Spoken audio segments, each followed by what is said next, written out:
Eritrea first left in 2007, then it joined again in 2023. And now, again, it's leaving now in 2025. So this coming and going, there must be some genuine discussion about what does it mean to have the Horn of Africa countries? How can they also collaborate, not allow external actors to do? Like we have now, as you notice, the Sahel area, Burkina Faso, Niger, and they are now creating one flag. At least they are trying, and it's not easy. France is against them, and some of the ECOWAS countries, the big countries, but at the same time, they are trying their best. So is there any chance we could work on how the regional integration, security, peace prevails?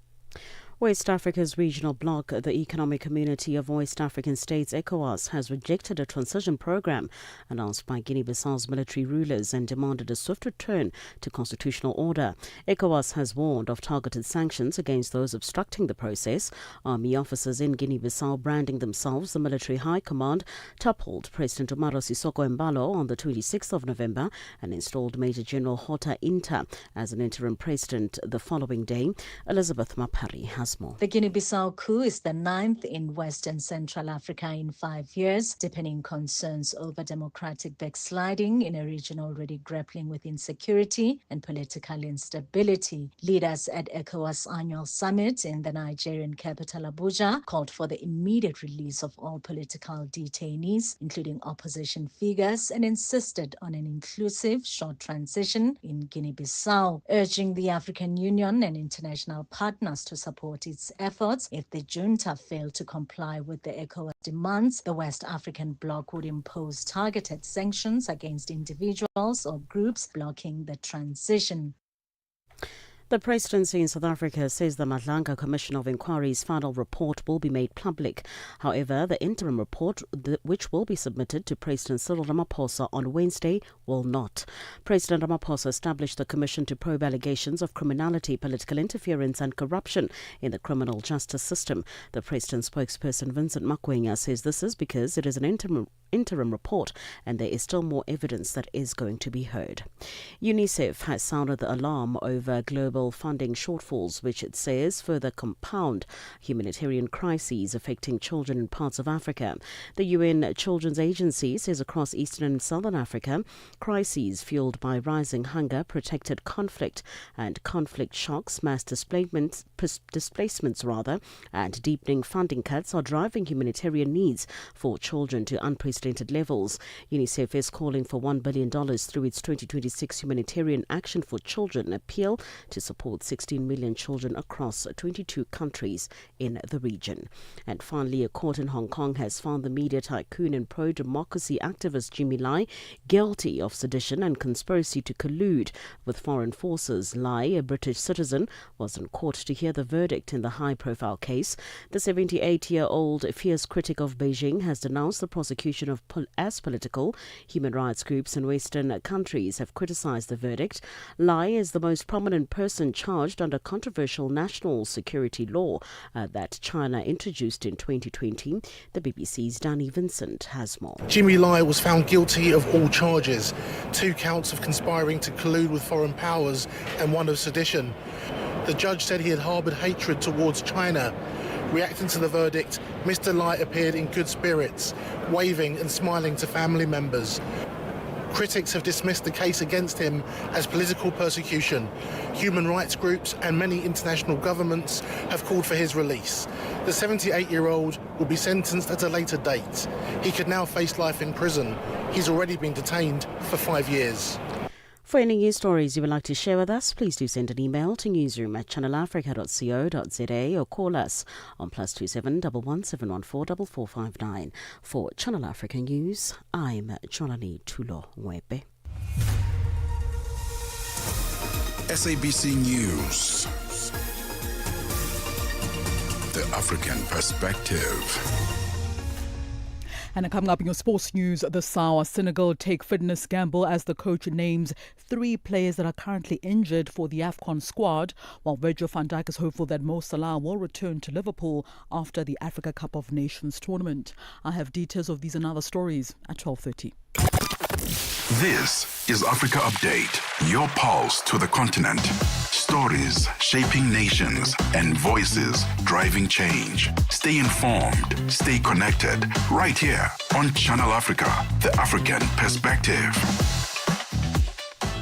It is 12:06 Central African time, and we're coming to you live from Johannesburg in South Africa on DSTV's audio bouquet channel 802, OpenView channel 628, and on www.channelafrica.co.za, as well as on the SABC Plus app, available on the Apple and Google Play stores.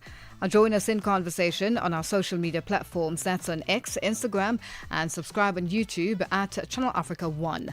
On Facebook at Channel Africa, you can also send us your comments and voice notes to +2763 at 406-9126. Hashtag Africa Update, and let us know which country you're in. And if you have any stories that you'd like us to highlight or to focus on, send us an email. It is newsroom@channelafrica.co.za, or give us a call on +2711 714 4459. Now, coming up in this hour, 2 former ministers in Malawi expected to appear in court, and a Stellenbosch University report reveals that learners who repeat grade 1 are more successful. But all that and more after we talk about a number of major stories that are happening in and around the world. It is 12:07 Central African time.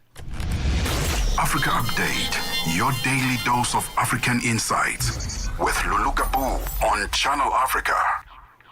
Today on Hashtag Africa Update asks, now living in a country that is not your own can be deeply challenging, especially during times of political uncertainty or holistic rhetoric. Somali nationals in the United States fear being deported after President Donald Trump belittled them.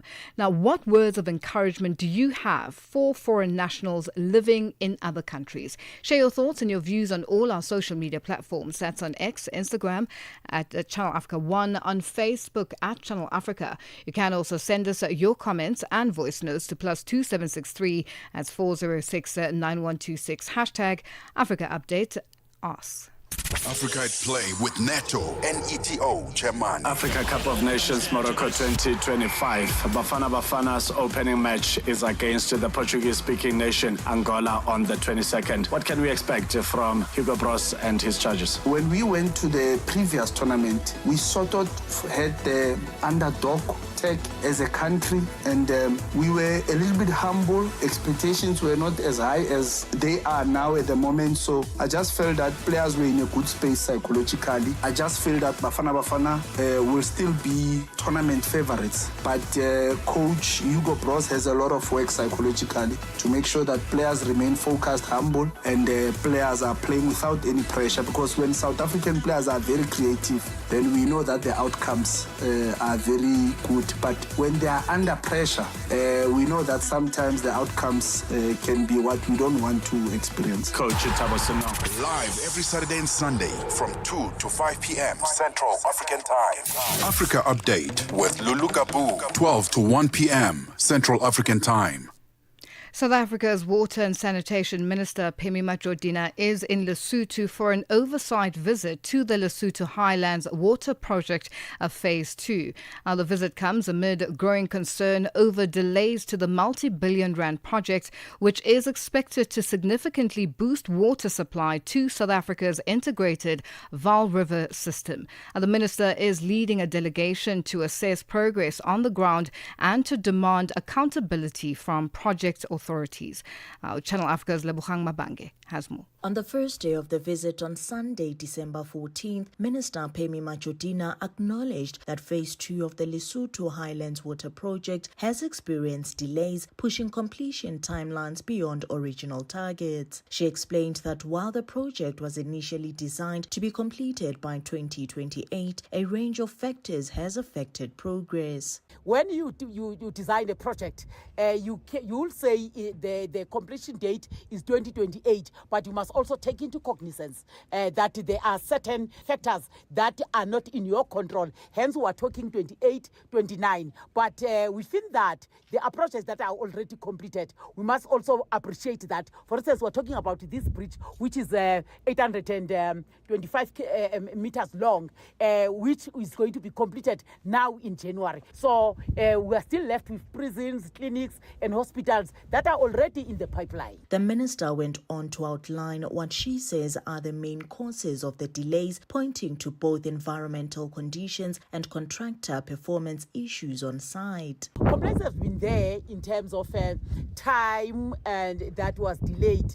Remember, this is the outside door project when the inclement weather also plays a role in terms of delaying the project. And there was no good performance by certain contractors on the site. And together, the LHDA and TCTA, we agreed that if the contractor does not meet certain targets within a specified time, that work must be taken from that contractor and be given to another contractor. So since they've started that, now there's a commitment of delivering on time. As concerns grow over the rising cost of the project, Lesotho's government has also acknowledged the financial scale of Phase 2 and its regional importance. Lesotho's Minister of Natural Resources, Mohlomi Moleko. The estimated cost will be about 60 billion rands when it's complete. That's the estimated cost. But it also depends on the savings we might make as we progress. This project is supporting the biggest economic hub in Africa, which is the Gauteng region. Amid questions of accountability, South Africa's Department of Planning, Monitoring and Evaluation says it is closely tracking progress to ensure delays are identified and addressed. Deputy Minister of Planning, Monitoring and Evaluation, Siso Mohai, explains. The Department of Planning, Monitoring and Evaluation uses what we call frontline monitoring and evaluation.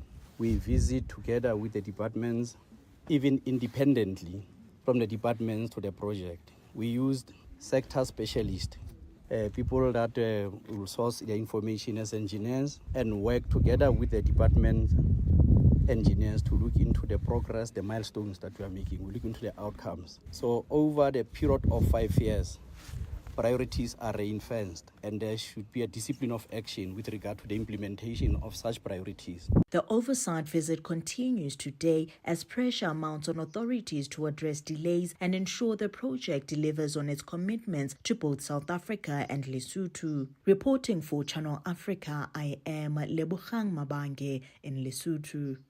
Africa Update on Channel Africa. Political tension is rising in Malawi following the arrest of 2 former ministers in Lilongwe, our former Trade and Industry Minister Vitumbiko Mumba and the former Minister of Local Government and Malawi Congress Party Secretary General Richard Chimwendo Banda were arrested last week and are expected to appear in court shortly. And to speak to us further, we are joined on the line by political commentator Undule Mwakasungula. Undule, good afternoon and thank you for joining us on Africa Update. Yes, good afternoon too, and thank you for inviting me once again. Now, what does the timing of these arrests suggest about the current political climate in Malawi? Yes, let me start by saying, yes, the arrests are happening just, I think, 4 months after elections, and at the time when the country is expected, I think, to cool down and move forward in unity and stability. But I think the arrests are showing that there's still political tension, which is still high. And I think there's a lot of mistrust.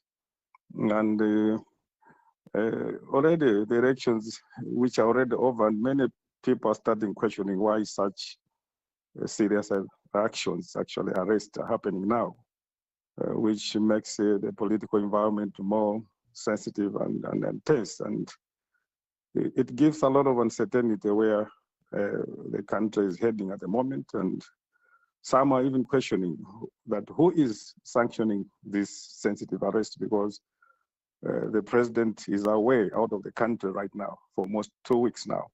So these are the questions which I think are lingering about, and they feel that I think these arrests really are a bit politically motivated. Now, let's speak about, the legal grounds on political speech at a press briefing. How can this lead to arrests being made? And whether, and also just going back to what you were saying, that these arrests are happening when the president of a country is out of the country. Can he not give permission or go ahead for arrests to happen? Yeah, I think he can, because I think these are, what I indicated is these are very sensitive arrests, and it needs a head of state to sanction. And what Malawians are questioning is they're happening when the president is out of the country. So those are the questions which Malawians are grumbling about. But I think to come to the issue of the legal grounds on the political speeches, it's very interesting. Our constitution protects freedom of speech, including political speeches and remarks. Malawians are allowed to criticize government, political. Undula, are you there? All right, we seem to be having some challenges there with Undule's network. We will try and get him back on the line because this is a very interesting discussion in terms of these arrests and how they have everything is happening with the president being out of the country, and just to trying to find out exactly who is enforcing this law or the response in terms of these arrests, and what it means for the people of Malawi, and the people of Malawi also questioning the arrests of these former ministers. It is 17 after 12. Undule, I'm told you're back on the line. Thank you for joining us once again.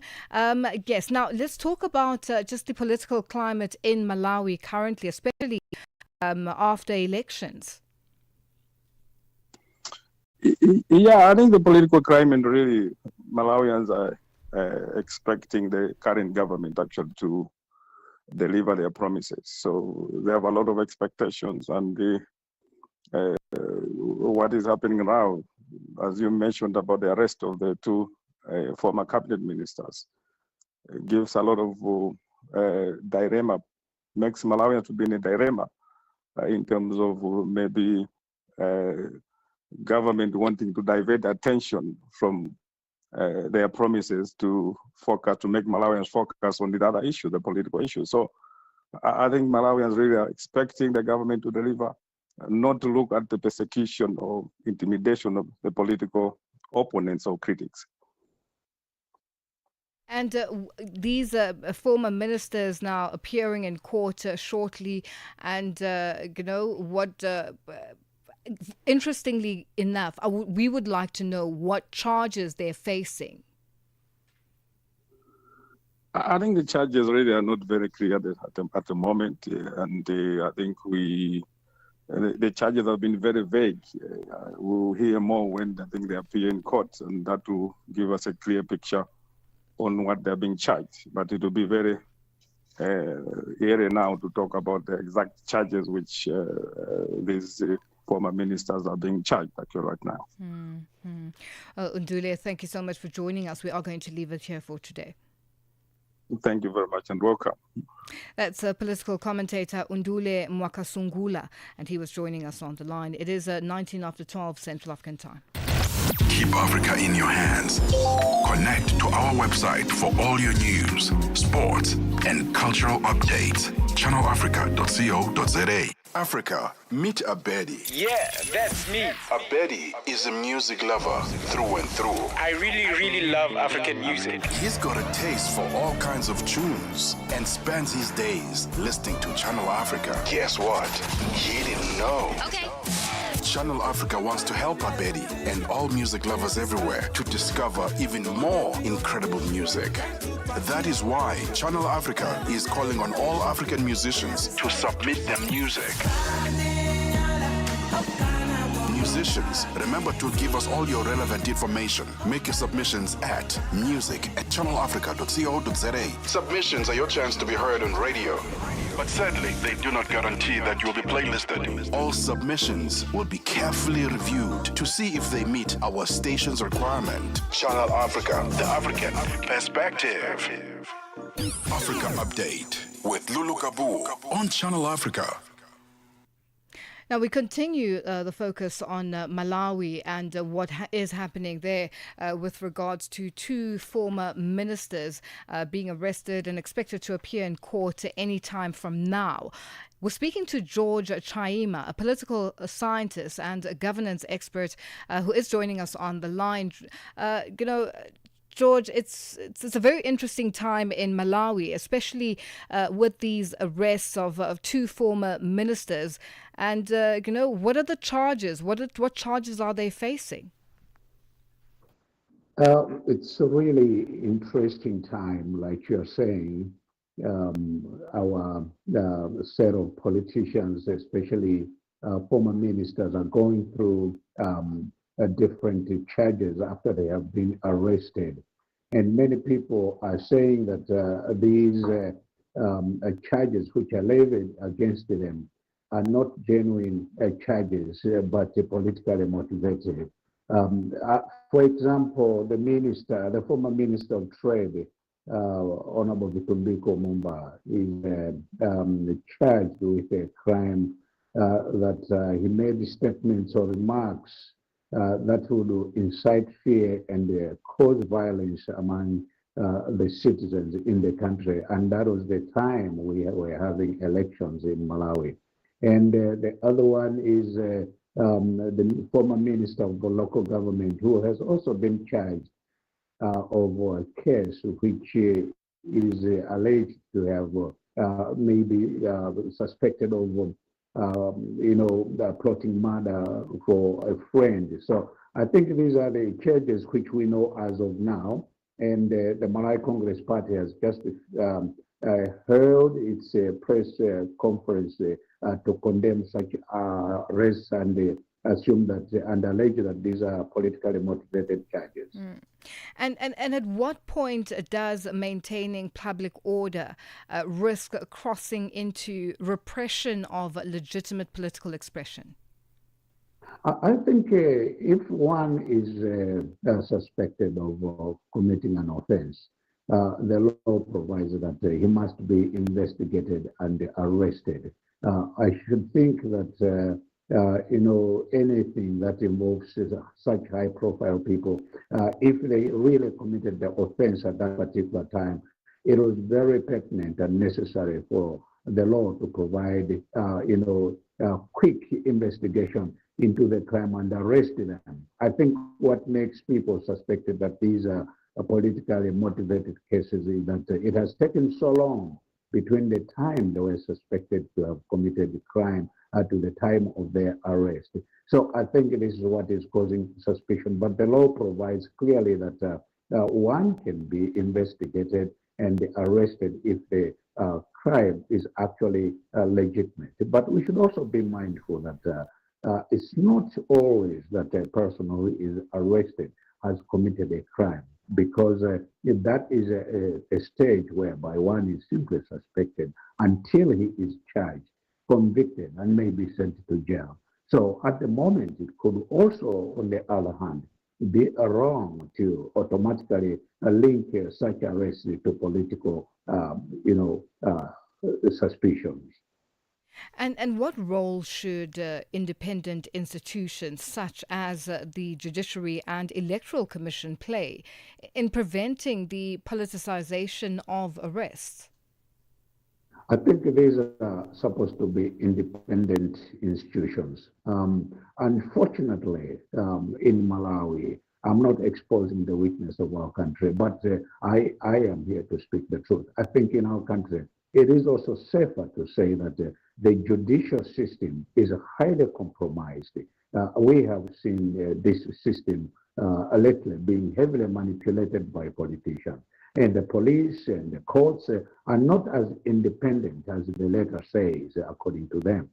because the letter must move along with the practice. What we see in practice totally different. If the police and the judicial system were really independent, then we could have seen the arrests way back and these people charged way back. And that did not actually happen. So we are compromising our institutional independence for the judiciary. That is why we can see such kind of arrests coming at once. I don't think these are the last. They are just the beginning. And we should expect to see more such arrests. And what about police neutrality during highly contested elections? Are they sufficient? What safeguards are in place to ensure that the police force does remain neutral? Our police, I would say that is one of the organs of the state which has failed this country, because sometimes the police choose to take side, and they always choose to side with the powerful people, the elites, and also politicians. And this is what compromises also their professionalism. So as of now, it is also safe to say that our police is not as independent as Malawians would think to believe. And just in wrapping up, George, how does Malawi's situation compare with how other Southern African democracies handle disputed elections? Well, I would say that we are not the West, because if we choose to compare Malawi scenario with the neighboring country like Tanzania, for example, at where we have lately experienced or witnessed police failure to arrest people who are actually culprits of criminal acts and targeting the opposition, I think is one way of confirming that our democracies in this region of the world is highly also compromised. We are supposed to grow as a political democracy. Malawi was supposed to give autonomy to institutional bodies like the police, the judiciary, just the same as also maybe South Africa, Zambia, Tanzania, and other regions of this part of SADC would do. But I think we are a failed nation in terms of giving full autonomy to the organs which deserve autonomy. Well, George, it's been a pleasure. We are going to leave it there for today. Thank you for joining us on Africa Update. You are welcome. Thank you very much for the interview. It's a pleasure. That's Dr. George W. Chaima, a political scientist and a governance expert, joining us on the line. As 2025 draws to a close, we pause to honor the spirits that connect us. The festive season reminds us of what truly matters: family, community, and unity. No matter where you gather or reflect, Channel Africa is with you, bringing you stories and voices that are shaped by the African perspective. Something significant happened on this day. Asanda, you were a baby, I'm sure. I'm not even sure if you were born. No, you were a baby, yeah. Yoga. Matseko is still trying to convince me. No, I've done that already, and you're going to come now on the journey. I will try. From all of us to all of you, may your season be safe and peaceful. Channel Africa, the African perspective. Africa Update with Lulu Gaboo, 12 to 1 p.m. Central African Time. Today on Hashtag Africa Updates asks, living in a country that is not your own can be deeply challenging, especially during times of political uncertainty or hostile rhetoric. Our Somali nationals in the United States fear being deported after President Donald Trump belittled them. What words of encouragement do you have for foreign nationals living in other countries? Share your views and your thoughts on all our social media platforms. That's on X, Instagram at Channel Africa 1, on Facebook at Channel Africa. You can also send us your comments and voice notes to +2763 at 406 9126. Hashtag Africa Update Asks. It's time for the news. SABC News. Headlines. The African perspective. Thank you, Lulu. Good morning. Good afternoon, rather. Making headlines. The death toll in the flash floods triggered by torrential rains in Morocco's Atlantic coastal province of Safi has risen to 37. South Africa's press has confirmed that the Madlanga Commission of Inquiry's final report will be made public. However, the interim report, which the Commission will submit to President Cyril Ramaphosa on Wednesday, will not. And finally, further high-level talks will take place in Germany's capital Berlin today. This as diplomatic efforts intensify to try and end the war between Russia and Ukraine. I will have details on these and other stories at 1 o'clock. SABC News. Headlines. The African Perspective. Sports on Channel Africa. The African Perspective. And it's a very good afternoon from the sports desk. I am Mosibu Dimakura with the latest sports news at the Sawa. So Senegal head coach Pape Thiaw has named his 28-man squad for the AFCON 2025 in Morocco, including 3 players carrying injuries. Now, Ismaila Sarr, Habib Diarra, as well as Assane Diao have all been selected despite recent fitness concerns, with Thiaw confident his medical team, his medical staff will have them ready just before the AFCON tournament kicks off this coming Sunday. So the Teranga Lions, champions back in 2022, begin their defence on the 23rd of December against Botswana before facing Benin as well as the Democratic Republic of Congo in Group D. Now, Senegal's core remains intact with captain Kalidou Koulibaly, Sadio Mane as well as Idrissa Gana Gueye, while Tottenham Hotspur Pape Matar Sarr is set for that central role. A potent forward line features Boulaye Diaye, Habib Diallo, Nicholas Jackson, Iliman Ndiaye as well as Sherif Ndiaye, backed by the defensive strength as well as the experience of goalkeeper Edouard Mendy. Well, Liverpool captain Virgil van Dijk has stressed Mohamed Salah's importance after the Premier League side 2-0 victory over Brighton and Hove Albion at Anfield on Saturday, adding that he was hopeful the Egyptian player would stay at the club after the Africa Cup of Nations tournament. Salah returned to Liverpool's squad on Saturday following a turbulent week after the forward scathing criticism of the clubs had raised uncertainty over his future on Merseyside. Now, Salah had accused the club of throwing him under the bus and also claimed his relationship with Slot had broken down in a fiery outburst after last weekend's 3-3 draw against Leeds United. He will now join Egypt's squad for the upcoming Africa Cup of Nations tournament, which gets underway on the 21st of December, concluding on the 18th of January in 2026. On to some cricket news now. South Africa's T20 captain Aiden Markram says the conditions at the HPCA Stadium in Dar es Salaam made it almost impossible for them to get any runs as they were soundly beaten by 7 wickets in the third T20 International against India on Sunday. The home side had earlier in the day won the toss and put South Africa in to bat first, which saw Markram's side post a timid 117 from just 20 overs in the middle. The skipper explained just how tough it was out there in the middle, even as one of the top the top batters in this team. Yeah, there's a reason it's a low-scoring day, and that's because conditions are really tough, so the pressure's never off you. It feels quite tough to score just because naturally the fielders are always going to be tighter in the ring. They're not going to be sitting back because they know it's tough, and you generally end up facing a lot more dot balls than you would on a flat wicket. So it comes with its own sort of unique way of having pressure out there, and each of them pose a very different challenge, but one that's all part of batting, I suppose. He did also admit that as a certain batter, you do not get excited by the wicket that offers something to the bowlers, while as a batter, you would have preferred a flatter one. This is how he explains that.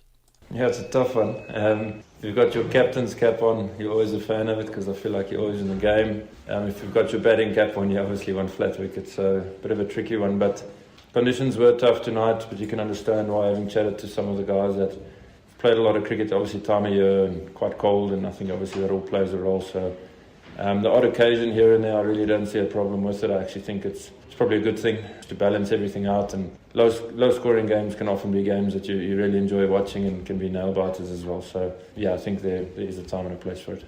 Right, so that was the third T20 international between the two sides. India now leading it 2-1, with the fourth one taking place this coming Wednesday. And finally, we'll wrap up with some netball news now. After South Africa successfully defended the Africa Cup of Nations crown with a record-extending fifth title following an emphatic 56-36 victory over Uganda in the final in Lilongwe in Malawi on Sunday night, the head coach of the side, Jenny van Dijk, has applauded the host nation and its fans for staging a memorable tournament. Van Dijk praised the electric atmosphere created by the Malawian supporters, even though the host side were not involved in the final. The Proteas were tasked with defending their title and reaffirming their status as the Queens of African netball, and they delivered in a dominant fashion. South Africa completed the one-week championship unbeaten, champions once again of Africa. It is 12:36 p.m. Central African time, and that's a wrap of your sports news this hour. For any sports stories you'd like to share with us, remember to always send us an email. That's to newsroom@channelafrica.co.za. Alternatively, give us a call. The newsroom line is +27 11714 4459. I'm back with more sports news with the Upside team in the next hour. For Channel Africa Sport, I am Mosibudi Makura. Sports on Channel Africa. The African Perspective. Ukatili wa kijinsia unaharibu maisha na kutenga jamii. Hutokea nyumbani, shuleni, kazini na mara nyingi kwa ukimya. Lakini hauwezi kuendelea. Ukiona, ongea. Ikiwa unaumia, funguka, kwa sababu kutofanya lolote sio chaguo. Sikiliza vituo vyote 19 vya redio kuanzia Jumatano ya tarehe 23 Julai kwenye mijadala, ushauri, tamthilia, maonyesho ya elimu na mahojiano na wataalamu, manusura, watunga sheria na nchi nzima iliyoathirika na ukatili wa kijinsia kwenye vituo vyako pendwa vya redio. Piga simu 0800 428 ili kuripoti unyanyasaji au kupata msaada. GBV, ikomeshwe na wewe. Ujumbe huu umeletwa kwenu na shirika la SABC. Business News on Channel Africa. The African Perspective. A very good afternoon. South Africa has recorded foreign direct investment outflows of $1.25 billion in the third quarter of 2025, down from outflows of $4.3 million in the second quarter. The South African Reserve Bank said in its quarterly bulletin that the outflows are mainly due to Anglo American's sale of its remaining equity in Valterra Platinum. South Africa's Department of Women, Youth and Persons with Disabilities has warned of an increased risk of financial abuse targeting women and persons with disabilities during the festive season. This includes controlling access to money, misusing incomes or social grants, forcing debt in their names, or exploiting their economic dependence. The department's spokesperson, Cassius Selala, has called for vigilance during this time. During the festive season, many perpetrators may intensify these tactics, leaving women and persons with disabilities financially trapped. The department urges women and persons with disabilities to remain vigilant and emphasizes that economic abuse is recognized as a form of domestic violence under South African law. The African Development Bank has opened a donor pledging conference today for its fund that lends women to low-income countries on favorable terms, seeking to offset a retreating U.S. support that threatens its $25 billion target. Chandu Degeke reports. Earlier this year, the Trump administration withheld a $197 million tranche pledged in the previous replenishment round for the African Development Fund, ADF, raising doubts about Washington's contribution ahead of the two-day meeting in London. The AFDB, which is Africa's biggest development lender, says the U.S. will send a representative to the talks, but it remains unclear whether it will commit funds. China will fall out of Germany's top 5 export destinations for the first time since 2010, dropping to the 7th place as shipments decline 10% to $95.4 billion this year. An economic promotion agency, Germany Trade and Invest, predicts that China, which was in 5th place last year, will be overtaken by both Britain and Italy. According to the agency, China's share of total German exports will fall to 5.2% this year from around 9.5% in 2021. Big Japanese manufacturers' business sentiment hit a 4-year high in the 3 months to December, reinforcing market expectations that the central bank will raise interest rates this week. But firms expect conditions to worsen 3 months ahead as they fret over the impact of higher U.S. tariffs and soft consumption, highlighting uncertainty over how far the Bank of Japan could eventually push up borrowing costs. The headline index measuring big manufacturers' business confidence stood at plus 15 in December, from a plus 14 in September, and matching a median market forecast. $1 in Nigeria is trading at 1,000 naira 451. In Botswana, it's at 13 pula 51. Kenya, 128 shilling 40. And Zambia, 23 kwacha 1. The BRICS countries in Brazil, the dollar there will cost you 5 rand 42. Russia, 80 rubles 2. India, 90 rupees 53. China, 7 yuan 5. And in South Africa, the dollar will cost you 16 rand 87 cents. $1 is trading at 75 pence to the British pound and 85 to the euro. Gold is trading at $4,344 and platinum $1,744 per ounce. Brent crude oil is at $61.39 a barrel. For any business stories you would like to share with us, please send us an email to newsroom@channelafrica.co.za or call us on +27 11 714 4459. For Channel Africa Business in Johannesburg, I'm Tabisolo Hoko. Business news on Channel Africa. The African perspective. Get Channel Africa on DSTV Audio Bouquet. Channel 802. Darubini ya Afrika na I am Henry Shakif. Tumeona chapisho mapema hii leo ya kwamba Wizara ya Mambo ya Nje ya nchini Marekani imesema inapitia upya uhusiano wake na nchi ya Tanzania. Pengine taarifa hii imepokelewaje na wananchi wa Tanzania?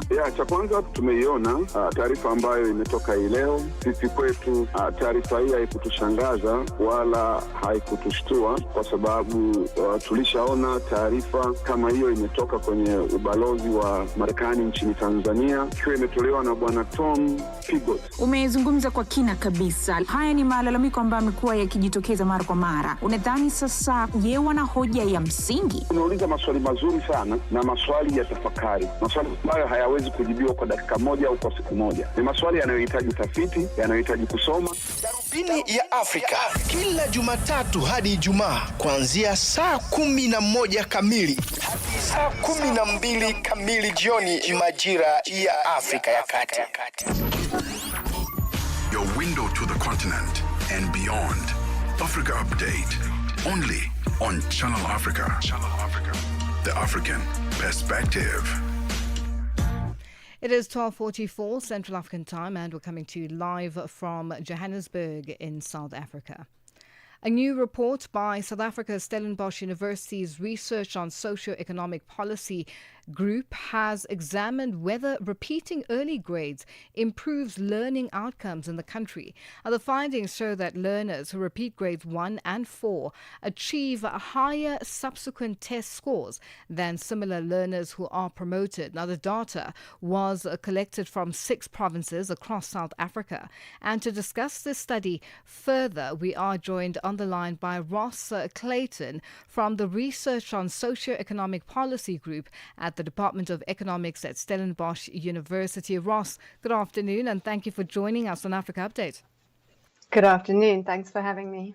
Now, Ross, when I read this and I'm seeing, repeating of grades, I know with children it could be a difficult one with parents as well accepting. But with these results, why did you choose a regression discontinuity design, and what makes it particularly well suited to studying a grade repetition? Thanks so much for asking that question. The method is really important when evaluating the impact of repetition, because learners who repeat a grade tend to be weaker in terms of academic and other characteristics compared to learners who don't repeat a grade. So if you just compare the outcomes of repeating learners to the outcomes of non-repeating learners, of course you're going to find that repeaters do worse.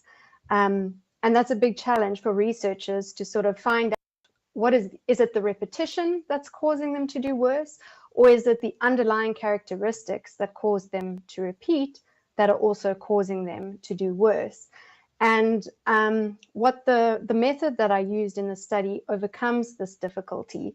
I used the existence of test-based thresholds. So what I mean there is that, for example, grade 1 and grade 4 learners in South Africa need to achieve at least 50% in their home language, for example. So learners who score just less than 50%, 49%, and repeat the year, and learners who score, say, 50% and are promoted should be very similar in all characteristics, aside from whether or not they repeat the grade. So what this method allows us to do is to be confident that any differences we see between the groups are actually due to the repetition itself and not to underlying characteristics of the learners. Now, were the differences in impacts across provinces, or were the effects fairly consistent nationally? Yeah, so we were really surprised that when I looked at the impact of repetition across the different provinces, it was really consistent. There weren't any clear indications that the impacts, really that different provinces were doing differently in terms of repetition. And I suppose that probably does make sense insofar as repetition is a national policy, and I don't think provinces do anything too differently there. What was more surprising is that also when I looked at the repetition effects in different quintiles, so quintiles in South African schools refers to how the school is classified by the government, from poorer schools being quintile 1 and richer schools being quintile 5 for greater support. And it really did surprise me that the results across quintiles were also quite similar, because one would maybe expect higher quintile schools to be providing more support to learners. But basically the results were very robust and consistent. Now, did the data allow you to examine whether gains persist beyond the next grade, or are they short term? Yes, so the data allowed me to look at, if I'm just thinking about grade 1 repetition, I wanted to look firstly at the impact that has on grade 2 marks. So I'm looking at grade 1 repeaters, and when they get to grade 2, they're doing about 18 percentage points better than learners who just passed grade 2. And obviously the repeaters are a year older by the time they get to grade 2, but that's just part of the repetition. But we're seeing a huge impact in grade 2.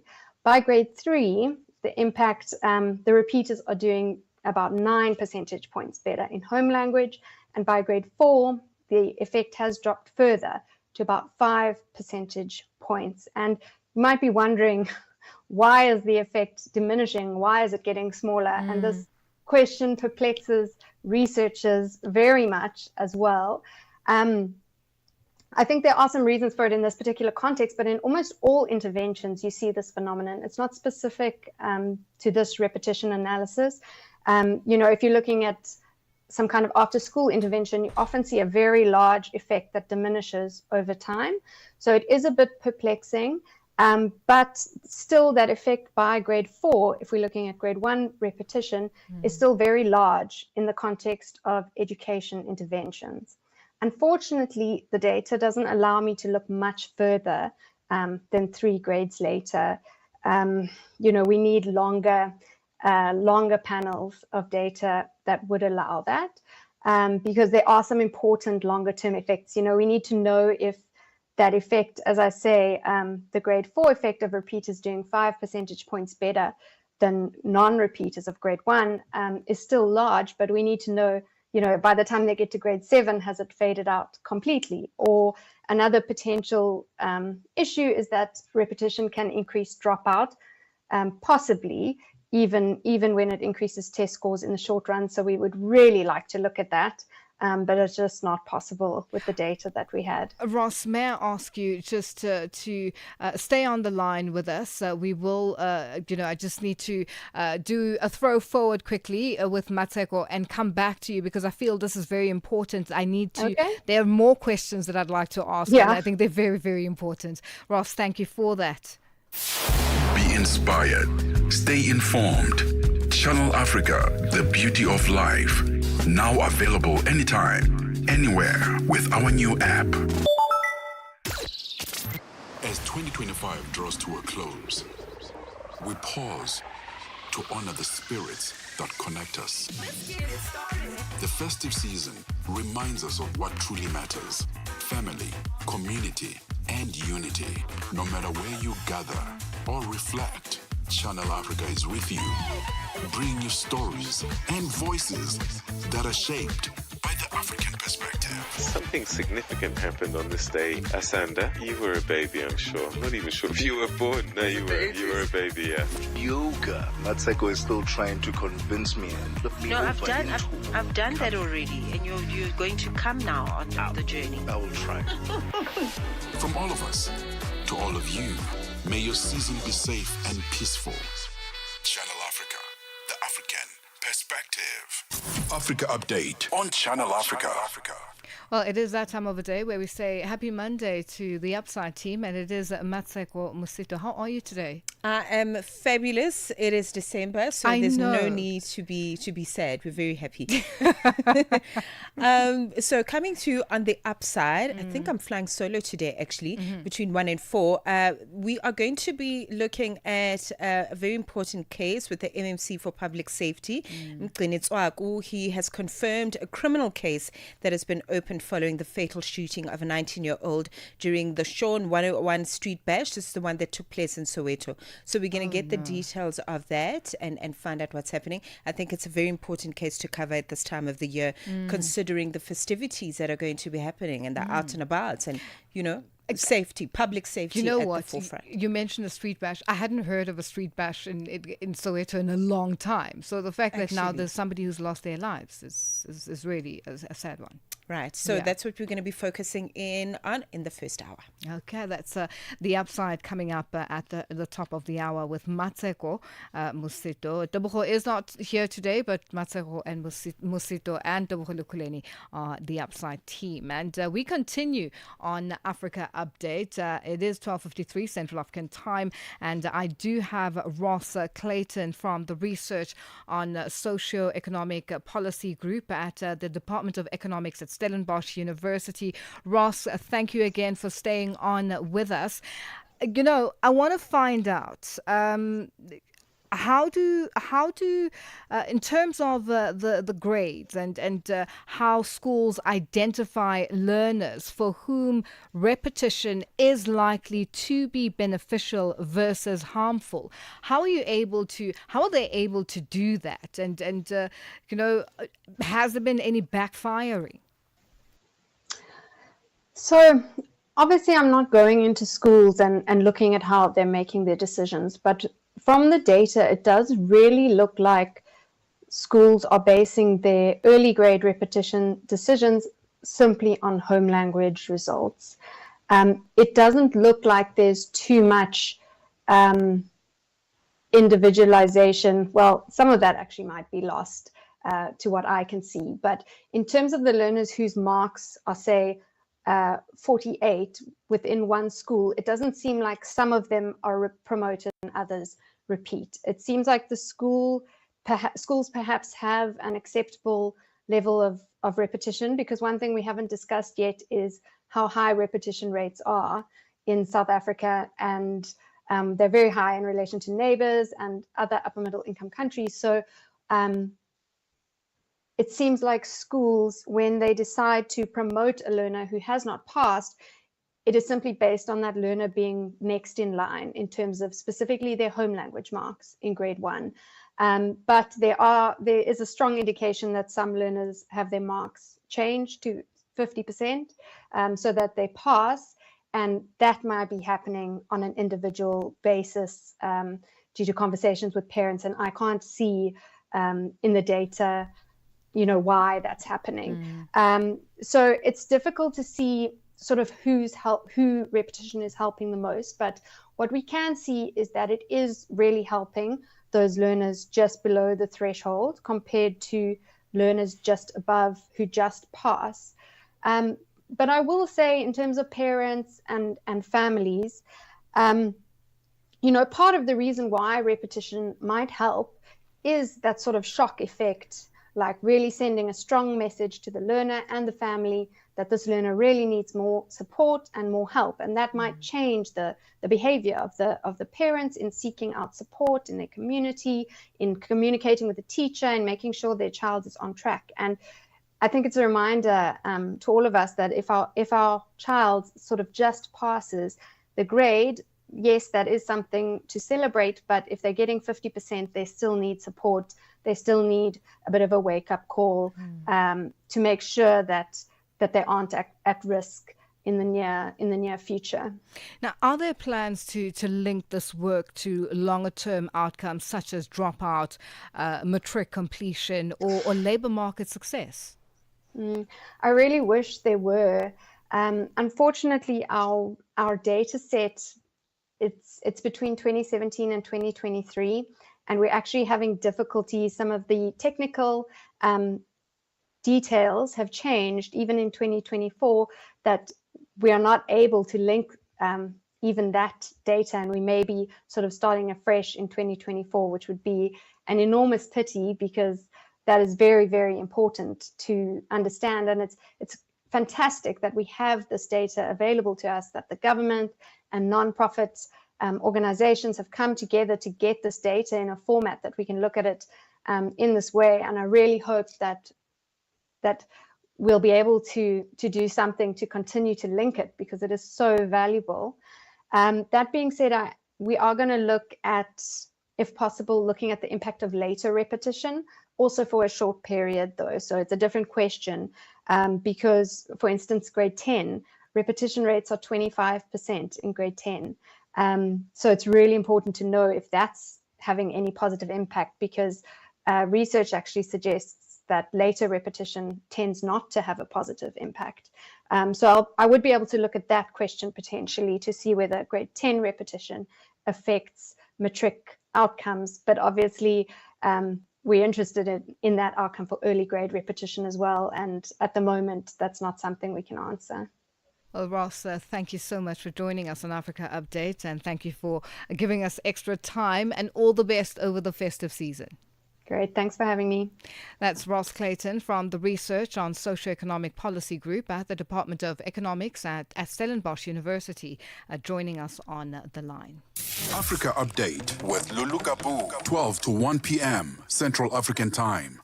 Continue with us on all our social media platforms. That's on X, Instagram, and subscribe on YouTube at Channel Africa 1, on Facebook at Channel Africa. You can also send us your comments and voice notes to +2763 at 406 9126 #Africa Updates, and let us know which country you're in. And if you have any stories that you'd like us to highlight or to focus on, send us an email. It is newsroom@channelafrica.co.za, or give us a call on +2 0711 714 4459.